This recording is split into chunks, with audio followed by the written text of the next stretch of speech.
மொத்தமே 100 பிளாட்டுக்குள்ளே தான். ஆனால் இன்றைக்கி வந்தவங்க 1300.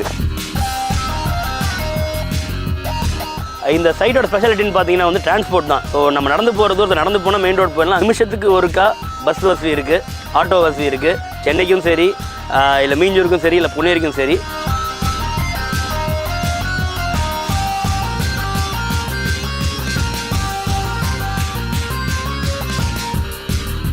நம்ம ரொம்ப நாள் காத்துக்கிட்டு இருந்த மீஞ்சூர் கிரகப்பிரவேசம்